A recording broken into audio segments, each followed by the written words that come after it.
Hello students आम standard 10 गोटे गद्य पाठ पढ़ुले जहाँ ना था सभ्यता और विज्ञान।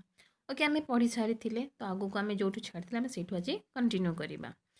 तो आम पढ़ी भारतर वैशिष्ट्य तार हो आध्यात्मिकता आम ये कभर करते। तो आगू को आम जा विभिन्न जातिर सभ्यतार आदर्श जहाँ होना कहीं वर्तमान पृथ्वीर सभ्यतार आदर्श हो मानवर सर्वांगीन उन्नति साधन वैषयिक शारीरिक मानसिक नैतिक उन्नति सहित विश्व मानविकतार प्रतिष्ठान और विराट सृष्टिर रहस्य उद्घाटन और से मूल क्यों महाशक्ति निहित अच्छी ताहा कौन यह निरूपण ही वर्तमान सभ्यतार आदर्श। तो आम जाना विभिन्न जातिर सभ्यतार आदर्श जहाँ होना कहीं आम जान सभ्यतार विभिन्न जाति तो विभिन्न जातिर जो सभ्यता अच्छी तो से सभ्यतार आदर्श जहाँ होना कहीं से आदर्श कौन थाईपे आम से जानते बट आम आम सभ्यता कहवा आम पृथ्वी भारतर जो सभ्यता अच्छी बर्तमान पृथ्वी सभ्यतार आदर्श कौन विभिन्न जातिर तो सभ्यता कौन हो सब प्रकार अलग भारतर अलग थाईपे अलग अलग अलग सभ्यतार अलग अलग ही आदर्श थाईपे किंतु बर्तमान पृथ्वी सभ्यता को देखा टोटाल बर्तमान पृथ्वी सभ्यतार आदर्श कौन होना मानवर सर्वांगीन उन्नति साधन सर्वांगीन माने सबु क्षेत्र में मानव कौन कर उन्नति कर एवं वैषयिक शारीरिक मानसिक और नैतिक उन्नति सहित वैषयिक उन्नति होता शारीरिक उन्नति मानसिक उन्नति नैतिक उन्नति हेबा सहित विश्व मानविकतार प्रतिष्ठान करवा विश्व मानविकता प्रतिष्ठान करवा एवं विराट सृष्टिर रहस्यर उद्घाटन करवा विराट सृष्टिर रहस्य माने जो सृष्टि आमर हेजी केमिति जीवन आसिला क्यों प्रकार मनुष्य जदि अच्छी तो केमिति अच्छी तो ये जो सृष्टि ता पाखरे को प्रकार शक्ति अच्छी तो को महाशक्ति अच्छी तो से मूल क्यों महाशक्ति निहित अच्छी और ताहा कौन आम जो जीवन पाई सृष्टि अच्छी ये सृष्टि जो शक्ति अच्छी शक्तिटा प्रकृत में कौन ता मूल कौन अच्छी तेणु यहाँ निरूपण करवा।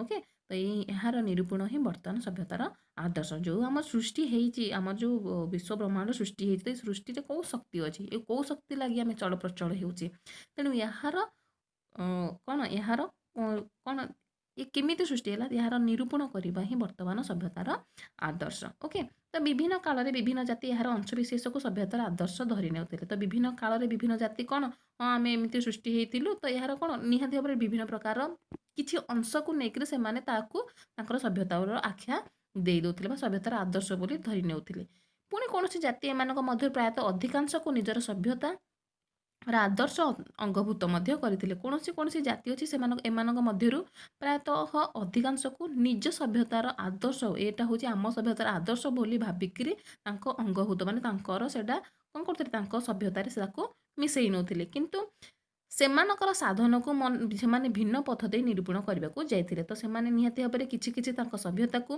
आग को बढ़ाई विभिन्न प्रकार कार्य मान विभिन्न प्रकार पथ देकी निरूपण करने को से जाते तो कहीं चिंतार निरूपित करने को चेष्टित थे चिंता किए चिंता द्वारा चिंता करवा माने गोटे इमाजिन करके निजर सभ्यतार आख्या दे दौले आम सृष्टि होती आम सृष्टिर रहस्य अच्छी तो एमती कले आमर पृथ्वी रे मानव सभ्यतार उन्नति घटव ये से गोटे चिंतार ही निरूपित करते किंतु आउ कहीं थे जी कि कार्य चेष्टित भी थे माने काम करके कौन से सभ्यता को कौन डेभलप करने चेष्टा करते जमीक मध्य केतेक से लक्ष्य स्थल में पहुँची पारे प्रकाश करती कहीं कहती आम जो सृष्टिर रहस्य अच्छी कौन ये जो सृष्टि भितर कौ महाशक्ति अच्छी तो ताकू फाइंड आउट कर कौन पाखापाखि से लक्ष्य स्थल में पहुँची पारिथिबार कथा कहती हिंदू माने कहती कौन ना हिंदू माने कहते से लक्ष्य स्थल पाई अच्छी तो आम तो हेले हिंदू तो आम आम लक्ष्य स्थल पाई जाए केमी तुम क्वेश्चन आसुव तो से कहवा कथा जे आम लक्ष्य स्थल पाई अच्छु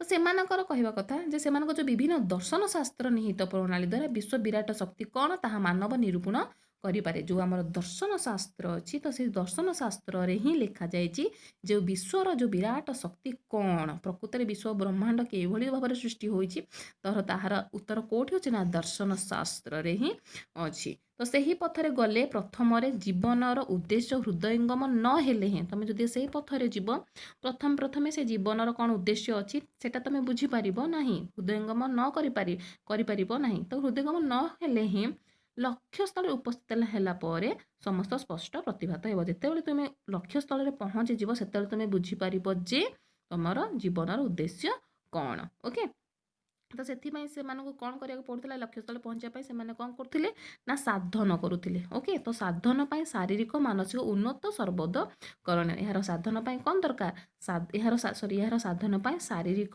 ମାନସିକ ଉନ୍ନତି ସର୍ବୋଦକରଣ। ଶାରୀରିକ ଉନ୍ନତି କରିବା ସହିତ ମାନସିକ ଉନ୍ନତିକୁ କରିବାକୁ ପଡ଼ିବ। ତେଣୁ ଏହା କେବଳ କେମିତି ସମ୍ଭବ ହେବ ନା ଏହା କେବଳ ଶିକ୍ଷା ସଂଯମ ଓ ବ୍ରହ୍ମଚର୍ଯ୍ୟ ପାଳନରେ ହିଁ ସମ୍ଭବ ହୁଏ।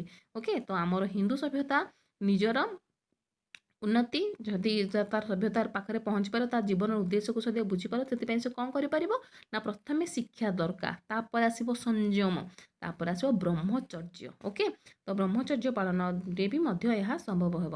ତେଣୁ ଏହି ଶିକ୍ଷା ସଂଯମ ବ୍ରହ୍ମଚର୍ଯ୍ୟ ପାଇଁ କ'ଣ ଦରକାର ନା କଠୋର ସାଧନା। ଆମେ ଜାଣିଛେ ମୁନି ଋଷିମାନେ କ'ଣ କରୁଥିଲେ, କଠୋର ସାଧନା କରୁଥିଲେ ଏବଂ ସେମାନେ କୁଆଡ଼େ ଭଗବାନଙ୍କୁ ବି ପାଇଥିଲେ ଏବଂ ତାଙ୍କର ଆମ ଯେଉଁ ସୃଷ୍ଟିର ଯେଉଁ କ'ଣ ଅଛି, ସୃଷ୍ଟିର ମହାଶକ୍ତି କ'ଣ ଅଛି ସେ ବିଷୟରେ ବି ସେମାନେ ଜାଣିପାରିଥିଲେ କେବଳ କାହା ଦ୍ୱାରା, ସାଧନା ଦ୍ୱାରା। ସେମାନେ ଶିକ୍ଷା ସଂଯମ ଏବଂ ବ୍ରହ୍ମଚର୍ଯ୍ୟ ପାଳନ କରି ସେମାନେ କଠୋର ସାଧନା କରିଥିଲେ, ଯେଉଁ କଠୋର ସାଧନା ବଳରେ ସେମାନେ ବିଶ୍ୱ ବିରାଟର ଶକ୍ତି କ'ଣ ଅଛି ସେମାନେ ଜାଣିପାରିଥିଲେ। ଓକେ, ଯେଉଁଟାକି ହିନ୍ଦୁ ସଭ୍ୟତା ଯେଉଁଟାକି କହୁଛି। ତ ଏଇନୁ ସେମାନଙ୍କ ମତରେ ସେମାନେ ସଭ୍ୟତାର ଉଚ୍ଚତମ ସୋପାନ ଆରୋହଣ କରିଥିଲେ। ଓକେ, ତ ସେମାନେ ସଭ୍ୟତାର ଉଚ୍ଚତମ ସୋପାନ ଯେଉଁଟା ଅଛି, ଉଚ୍ଚତମ କହିଲେ ଆମର ଫାର୍ଷ୍ଟ ଉପର ସୋପାନ, ତ ଏଇ ଉଚ୍ଚତମ ସୋପାନକୁ ଆରୋହଣ କରିଥିଲେ ହିଁ ତାହାର ବିଲୋପ ସାଧନ କଲେ ଆମ ସଭ୍ୟତର ଜାତି। ସଭ୍ୟତର ଜାତି କିଏ ଅଧିକ, ଯେ ବର୍ତ୍ତମାନ ଯେଉଁ ଆମର ଯେଉଁ ସଭ୍ୟତା ଅଛି ସେଇ ସଭ୍ୟତର ଜାତି ହିଁ ତାର ବିଲୋପ ସାଧନ କରିଛନ୍ତି ବୋଲି ସେମାନେ ଆମକୁ କହୁଛନ୍ତି। ଓକେ, ତ ସେମାନଙ୍କର କହିବା କଥା, ସେମାନେ ସାଧନା ବଳରେ ବ୍ରହ୍ମଚର୍ଯ୍ୟ ଶିକ୍ଷା ଏବଂ ସଂଯମ ମାଧ୍ୟମରେ ଯେଉଁ ସଭ୍ୟତାର ଯେଉଁ ଉଚ୍ଚତମ ସୋପାନକୁ ସେମାନେ କ'ଣ କରିଥିଲେ, ଜିତି ଯାଇଥିଲେ।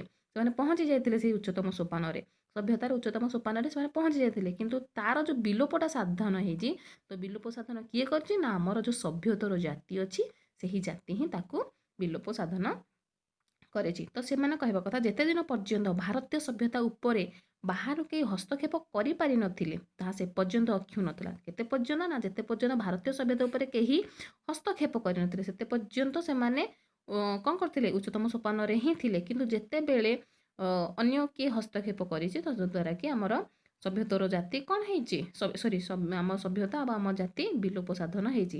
ଓକେ, ତ ଅନ୍ୟ ଜାତିମାନେ ମଧ୍ୟ ସେହିପରି ନିଜ ନିଜ ସଭ୍ୟତାର ଉତ୍କର୍ଷ ପ୍ରମାଣ କରିବାକୁ କ'ଣ କରିଛନ୍ତି, ପ୍ରମାଣ କରିବାକୁ ଚେଷ୍ଟିତ ମଧ୍ୟ ହୋଇଥାନ୍ତି। ତ ଆମେ ଯଦି କହିବା ଅନ୍ୟ ଯେଉଁ ଜାତି ଅଛି, ଅନ୍ୟ ଯେଉଁ ଜାତିମାନେ ଅଛନ୍ତି ସେମାନେ ବି ନିଜ ନିଜର ଯେଉଁ ସଭ୍ୟତାର ଉତ୍କର୍ଷ ପ୍ରମାଣ କରିବା ପାଇଁ ସବୁବେଳେ ଚେଷ୍ଟା ବି ଲାଗିଛନ୍ତି। ଖାଲି ହିନ୍ଦୁ ସଭ୍ୟତା ନୁହେଁ, ଆମେ ସବୁ ହିନ୍ଦୁ ଜାତି କହିପାରିବାନି, ସବୁ ଜାତିରେ ହିଁ ମଧ୍ୟ ଚେଷ୍ଟା ଚାଲିଛି ତାଙ୍କର ପ୍ରମାଣ ଦେବା ପାଇଁ। ଓକେ, ମାତ୍ର ଦେଖିବା ଆମେମାନେ ବର୍ତ୍ତମାନ ଏପରି ଏକ ପରିସ୍ଥିତିରେ ଉପସ୍ଥିତ ହୋଇଅଛୁ ଯେ କାର୍ଯ୍ୟରେ ସେସବୁ ସାଧନ କରି ତାହାର ଯଥାର୍ଥତା ପ୍ରତିପାଦନ କରିବା ଅସମ୍ଭବ ହୋଇପଡ଼ିଛି। ଆମେ ଯଦି ପୂର୍ବକୁ ଯିବା, ଆମର ଥିଲା କ'ଣ, ଦର୍ଶନ ଶାସ୍ତ୍ର, ସଂଯମ କରିବା, ଶିକ୍ଷା ପାଇବା, ବ୍ରହ୍ମଚର୍ଯ୍ୟ ପାଳନ କରିବା ଏବଂ କଠୋର ସାଧନା କରିବା। ତ ଆମର ବର୍ତ୍ତମାନ ଯେଉଁ ପରିସ୍ଥିତି, ତ ଏଇ ପରିସ୍ଥିତିରେ ଆମେ ଏସବୁ କାର୍ଯ୍ୟ, ଏଇ ଯେଉଁ ସାଧନ କରିକିରି ଆମେ ତାକୁ କ'ଣ ପାଇପାରିବା, ତାର ମୂଳରେ ପହଞ୍ଚି ପାରିବା, ଆମ ପାଇଁ ଏଇଟା ଅସମ୍ଭବ ହୋଇପଡ଼ିଛି। ସାଧନା, ଶିକ୍ଷା, ସଂଯମ, ବ୍ରହ୍ମଚର୍ଯ୍ୟ ଏସବୁ ପାଳନ କରିକିରି ତା ପାଖରେ ପହଞ୍ଚି ପାରିବା ଏଇଟା ହେଉଛି ଅସମ୍ଭବ ହୋଇପଡ଼ିଛି। ତେଣୁ ସେଇ ସବୁ ସଭ୍ୟତା ପ୍ରଦର୍ଶିତ ପଥ ବିଷୟରେ ଆମ୍ଭମାନଙ୍କର ମତ ଯଥାଯଥ ଭାବରେ ଦିଆଯାଇ ନପାରେ। ବଟ୍ ସେମାନେ ଯେଉଁ ପ୍ରକାରର ଦେଇଛନ୍ତି ସାଧନା, ଯେ ଆମେ ବିଶ୍ୱ ବିରାଟ ଶକ୍ତି ବିଷୟରେ ସେମାନେ ଜାଣିପାରିଛନ୍ତି, ତ ସେମାନଙ୍କ ଭିତରେ ଯେଉଁ ପ୍ରଦର୍ଶିତ ପଥ ବିଷୟରେ ଯଦି ଆମ୍ଭମାନଙ୍କ ଯଦି ମତାମତ ଦେବା, ତାହେଲେ ଆମେ ଠିକ୍ସେ ବି ସେଇ ମତାମତ ଆମେ ଦେଇପାରିବା ନାହିଁ। ଯେ ପ୍ରକୃତରେ ପାଇଛନ୍ତି କି ନ ପାଇଛନ୍ତି, ଆମେ ତ ସେଇ ବିଷୟରେ ଆମେ ଭଲସେ ମତ ଦେଇପାରିବା ନାହିଁ। ଓକେ, ଆମେ ଯିବା ବର୍ତ୍ତମାନ ଆଧୁନିକ ସଭ୍ୟତା ବିଷୟ ଆଲୋଚନା କରାଯାଉ। ଯଦି ଆଧୁନିକ ସଭ୍ୟତା କହିବା, ବର୍ତ୍ତମାନ ମଡ଼ର୍ଣ୍ଣ ଚାଲିଛି, ତ ବର୍ତ୍ତମାନ ଆଧୁନିକ ସଭ୍ୟତା ବିଷୟରେ ଯଦି ଆମେ ଆଲୋଚନା କରିବା, ଏହାର ଲକ୍ଷ୍ୟ ଆମ୍ଭେମାନେ ପୂର୍ବେ କହିଥାଇ ବର୍ତ୍ତମାନ ଏହାର ପଥ କ'ଣ ଦେଖାଯାଉ। ଆଜି ପର୍ଯ୍ୟନ୍ତ ଆମ୍ଭମାନଙ୍କର ଆଦର୍ଶର ଉଚ୍ଚତମ ସୋପାନରେ ପହଞ୍ଚି ପାରିନାହୁଁ। ତ ସେମାନେ କହିବା କଥା ଯେ ସେମାନେ କ'ଣ କରିଥିଲେ, ଯେ ଉଚ୍ଚତମ ସୋପାନରେ ପହଞ୍ଚି ପାରିଥିଲେ। କିନ୍ତୁ ଆମେ ଯଦି ଏବେ ଦେଖିବା, ଆମେ ଆମର ଆଦର୍ଶର ଉଚ୍ଚ ସୋପାନରେ କେବେ ବି ପହଞ୍ଚି ନାହିଁ, ଆମେ ପହଞ୍ଚି ପାରି ନାହୁଁ। ମାନେ ଯଦିକି ଆମେ କହିବା 1 ଲକ୍ଷ ଅଛି ସେଇ ସୋପାନଟା, ଜଷ୍ଟ ଇମାଜିନ୍ରେ, ତ ଆମେ ସେଥିରେ 2% ହିଁ ଆମେ ଯାଇଥିବା କି ନାହିଁ, କିମ୍ବା 2 ପଏଣ୍ଟ ଯାଇଥିବା କି ନାହିଁ, ଯଦିକି ଆମେ ନିରୂପିତ କରି ଏତିକି ହିଁ ହେଇଥାଇପାରେ।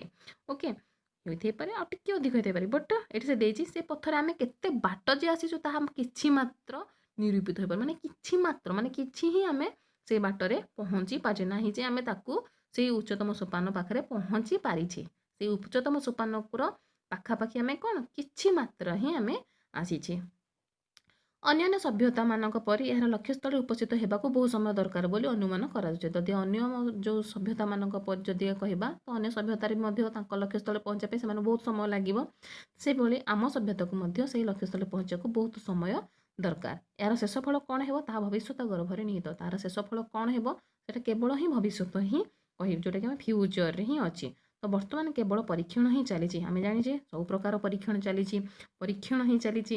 ଓକେ, ତ ଆଧୁନିକ ସଭ୍ୟତାର ଲକ୍ଷ୍ୟସ୍ଥଳରେ ପହଞ୍ଚିବାକୁ ଆମେମାନେ କାହାକୁ ଏ ପରୀକ୍ଷଣର ମାଧ୍ୟମ ଆମେ କାହାକୁ ନେଇଛେ କେବଳ ହିଁ ବିଜ୍ଞାନକୁ ହିଁ ଆମେ ଅବଲମ୍ବନ କରିଛେ। ଓକେ, ତେଣୁ ଏଇ ସଭ୍ୟତାର ଲକ୍ଷ୍ୟସ୍ଥଳରେ ପହଞ୍ଚିବାକୁ ଆମର ଗୋଟିଏ ମାଧ୍ୟମ ଯିଏ ହେଲା ବିଜ୍ଞାନ। ଓକେ, ତେବେ ବିଜ୍ଞାନ ଆମମାନଙ୍କର ଅବଲମ୍ବନ ଥିବା ସ୍ଥଳେ ତାହା କ'ଣ ଓ ତତ୍ ସାହାଯ୍ୟରେ ଆମ୍ଭେମାନେ କିପରି ଅଗ୍ରସର ହେଇଥିବା ଓ କିପରି ଲକ୍ଷ୍ୟସ୍ଥଳରେ ପହଞ୍ଚି ପାରିବା ତାହା ଜାଣିବା ପାଇଁ ଆମ୍ଭମାନଙ୍କ ଚେଷ୍ଟା ଅନବରତ ଲାଗି ରହିଛି। ତେବେ ବିଜ୍ଞାନ ଆମ୍ଭମାନଙ୍କର ଅବଲମ୍ବନ ସ୍ଥଳେ ତାହା କ'ଣ ଓ ତତ୍ ସାହାଯ୍ୟରେ ଆମ୍ଭେମାନେ କିପରି ଅଗ୍ରସର ହେଇଥିବା ତା ସ୍ଥଳରେ ପହଞ୍ଚିବା ପାଇଁ ଆମେ କ'ଣ ଚେଷ୍ଟା ଯେଉଁ ଚାଲିଛି ଅନବରତ ହିଁ ଲାଗି ରହିଛି ଆମେ କେମିତି ହିଁ ପହଞ୍ଚିପାରିବା ସେଥିପାଇଁ ସବୁବେଳେ କ'ଣ ଚାଲିଛି ପରୀକ୍ଷଣ ଚାଲିଛି ଚେଷ୍ଟା ଆମର ଚାଲିଛି। ତେଣୁ ବ୍ୟାପକ ଅର୍ଥରେ ଯଦି ବିଜ୍ଞାନକୁ ଆମେ ବ୍ୟାପକ ଅର୍ଥରେ ବ୍ୟବହାର କରିବା ତେଣୁ ଆମ୍ଭେମାନେ ଜାଣୁ ଯେ କୌଣସି ବିଷୟର ସମ୍ୟକ ଜ୍ଞାନକୁ ବିଜ୍ଞାନ ହିଁ କହନ୍ତି। ତ କୌଣସି ବିଷୟର ସମ୍ୟକ ଜ୍ଞାନକୁ ହିଁ ଆମେ ବିଜ୍ଞାନ କହିବା। ତେଣୁ ବିଜ୍ଞାନ କାହାକୁ କହିବା କୌଣସି ବିଷୟରେ ସମ୍ୟକ ଜ୍ଞାନ। ଯଦି ଏକ୍ଜାମ୍ପଲ୍ ନେବା ମୁଁ ଗୋଟେ ଗଛକୁ ନେଲି ତେଣୁ ଗଛ ବିଷୟରେ ଆମେ ସମ୍ୟକ ଜ୍ଞାନ ମାନେ ସବୁ ଜ୍ଞାନ ହିଁ ଆମେ ପାଇବାର ଅଛି। ତ ମଞ୍ଜି କେମିତି ସୃଷ୍ଟି ହେଲା ମଞ୍ଜିରୁ ଫଳ କେମିତି ସୃଷ୍ଟି ହେଲା ତ ସେ ମଞ୍ଜି ଭିତରେ କ'ଣ ଅଛି ତେଣୁ ସବୁ ଯେତେବେଳେ ଆମେ ଜ୍ଞାନ ପାଇଯିବା ସେଇ ଜ୍ଞାନକୁ ହିଁ ଆମେ ବିଜ୍ଞାନ ହିଁ କହିଥାଉ। ଓକେ, ତ କୌଣସି ବିଷୟ ମାନେ କୌଣସି ମୁଁ ତ କହିଲି ଗଛ ଏକ୍ଜାମ୍ପଲ୍ ତେଣୁ ବିଷୟ ମାନେ କ'ଣ ଏନି କୌଣସି ବିଷୟ ସମ୍ବନ୍ଧୀୟ ହେଇଥାଇପାରେ। ତେଣୁ କୌଣସି ବିଷୟରେ ସମ୍ୟକ ଜ୍ଞାନକୁ ଆମେ ବିଜ୍ଞାନ କହିଥାଉ। ମାତ୍ର ସାଧାରଣତଃ ଜଡ଼ ଓ ଜୀବନ୍ତ ବିଷୟରେ ସୁସମ୍ବନ୍ଧ ଶୃଙ୍ଖଳିତ ସମ୍ୟକ ଜ୍ଞାନକୁ ବିଜ୍ଞାନ ରୂପେ ଆମେ ବ୍ୟବହାର କରିଥାଉ। ତ ଜଡ଼ ଓ ଜୀବନ୍ତ ବିଷୟରେ ଆମେ ବିଜ୍ଞାନରେ ଦୁଇଟି ଦେଖିବା ଜଡ଼ ଦେଖିବା ଏବଂ ଜୀବନ ଦେଖିବା। ଜୀବନ ଅଛି ଯାହାର କାହାର ଜୀବନ ନାହିଁ। ତ ଏଇ ଦୁଇଟା ବିଷୟର ସୁସମ୍ବନ୍ଧ ଶୃଙ୍ଖଳିତ ସମ୍ୟକ ଜ୍ଞାନ ମାନେ ଆଙ୍କ ଭିତରେ କ'ଣ ଅଛି ସମ୍ବନ୍ଧ ତାଙ୍କର ଜ୍ଞାନ ପୁରା ଟୋଟାଲ ସମ୍ୟକ ଜ୍ଞାନକୁ ଆମେ ବିଜ୍ଞାନ ରୂପେ ବ୍ୟବହାର କରିବା। ଓକେ, ଏଣୁ ସାଧାରଣ ବ୍ୟବହୃତ ଅର୍ଥ ଯାହା ବ୍ୟାପକ ଅର୍ଥେ ମଧ୍ୟ ତାହା ହିଁ ବୁଝାଇଥାଏ। କାହିଁକି ନା ଜଡ଼ ଓ ଜୀବନ୍ତ ବିଷୟ କହିଲେ ବିଶ୍ୱ ବ୍ରହ୍ମାଣ୍ଡର ସକଳ ପଦାର୍ଥକୁ ତନ୍ମଧ୍ୟରେ ଏକତ୍ର କରାଗଲା। ଯଦିକି ଆମେ ଜଡ଼ କହିବା ତାହେଲେ ସବୁତକ ଆସିବ। ଜୀବନ୍ତ କହିଲେ ଯେତେ ବି ଜୀବନ ଜିନିଷ ଅଛି ମାନେ ଜୀବନ୍ତ କହିଲେ ଆମେ ଗୋଟେ ପିମ୍ପୁଡ଼ି ଠାରୁ ଆରମ୍ଭ କରି ଆମର ଯେତେ ସାରା ଟିକି ଟିକି ଜୀବ ବି ଅଛନ୍ତି ମାନେ ଯାହାର ଜୀବନ ହିଁ ଅଛି ଏବଂ ଯାହାର ଜୀବନ ହିଁ ନାହିଁ। ତ ଜଡ଼ ଏବଂ ଜୀବନ୍ତକୁ ନେଇକରି ଆମ ବିଶ୍ୱ ବ୍ରହ୍ମାଣ୍ଡର ସକଳ ପଦାର୍ଥକୁ ଆମେ ଏକାଠି କଲେ ହିଁ ଆମେ ବିଜ୍ଞାନକୁ ନେଇକରି ଆମେ ବିଶ୍ୱ ବ୍ରହ୍ମାଣ୍ଡ ପାଖରେ ପହଞ୍ଚି ପାରିବା। ଓକେ, ତେଣୁ ପ୍ରତ୍ୟେକ ପଦାର୍ଥ ବିଷୟରେ ଜ୍ଞାନ ଲାଭ ହେବ ତାହା ସୁତରା ଆମ୍ଭମାନଙ୍କର କଳା ବିଦ୍ୟା ଦର୍ଶନ ମନସ୍ତତ୍ତ୍ୱ ଇତିହାସ ପ୍ରଭୃତି ଯାହାକୁ ସାଧାରଣ ଲୋକେ ବିଜ୍ଞାନ ବୋଲି ଭାବି ନଥାନ୍ତି ସେ ପ୍ରତ୍ୟେକ ମଧ୍ୟ ବିଜ୍ଞାନର ଅନ୍ତର୍ଗତ। ଯଦି ଆମେ କହିବା ଦର୍ଶନ ଶାସ୍ତ୍ର ହେଉ କଳା ବିଦ୍ୟା ହେଉ ମନସ୍ତତ୍ତ୍ୱ ହେଉ ତ ଏମାନଙ୍କ ଭିତରେ ଜୀବନ ଏମାନଙ୍କ ଭିତରେ ଜଡ଼ତ୍ୱ ଅଛି କିନ୍ତୁ ଏ ଭିତରେ ହିଁ ଆମେ ୟାକୁ ବିଜ୍ଞାନ ବୋଲି ମାନି ନଥାଉ କିନ୍ତୁ ଇଏ ବି ହେଉଛି କ'ଣ ବିଜ୍ଞାନ କାହିଁକିନା ଏ ବିଜ୍ଞାନକୁ ନେଇକରି ହିଁ ସୃଷ୍ଟି। ତ ବିଜ୍ଞାନ ହିଁ ଆଙ୍କ ଭିତରେ ଅଛି।